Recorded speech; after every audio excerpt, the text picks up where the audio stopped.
بسم الله الرحمن الرحيم، والصلاة والسلام على أشرف المرسلين سيدنا محمد النبي الأمين.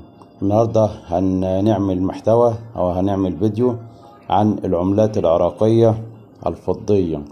طبعا العملات العراقية الفضية طبعا كانت قبل الغزو.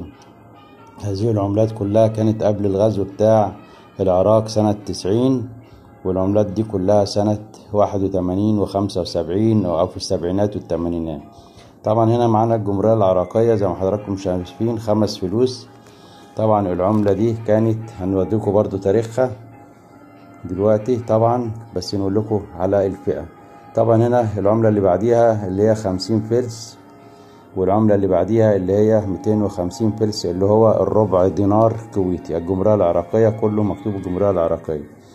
طبعا هنا بالنسبة للعملة ديت طبعا ما تنسناش باللايك الجميل بتاع حضراتكم، وما تنسناش فضلا طبعا وليس امرا الاشتراك في القناة وتفعيل زر الجرس بالكل عشان يصيركم كل جديد. بالنسبة للإخوة العرب العراقيين واللبنانيين واليمنيين والسوريين والأردنيين، لأن فيه عملات معانا من طبعا من السبعينات والثمانينات بالنسبة لسوريا، وبالنسبة لدولة ليبيا الشقيقة، ودولة الأردن أو المملكة الأردنية الهاشمية. طبعا العملات دي يا جماعة هنوريكم طبعا الظهر برضو بتاعها ديت بالنسبة للخمس فلوس سنة 1975. طبعا الخمس فلوس هنا ليها طبعا كام ضلع نعد مع بعض، لأن العملة دي يعني منقرضة جدا. 1 2 3 4 5 6 7 8 9 10 11 12 ضلع.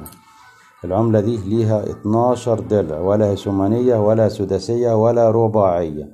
اللي فوق ديت طبعا الربع دينار ده ثماني 8 أضلاع. وفي عملة تانية معانا برضو عراقية 50 فلس أو آسف 500 فلس، يعني تعتبر نصف دينار. نصف دينار اهوت اللي هو دوت نصف دينار. العملة مربعة سنة 1982، وطبعا التاريخ مش باين قوي اهو زي ما نوريهولكم اهو 82 و1402 زي ما حضراتكم شايفين. وادي الوجه الاخر من العملة اللي هو نصف دينار، اللي هو طبعا زي ما انتم عارفين اللي هو 500 فلس.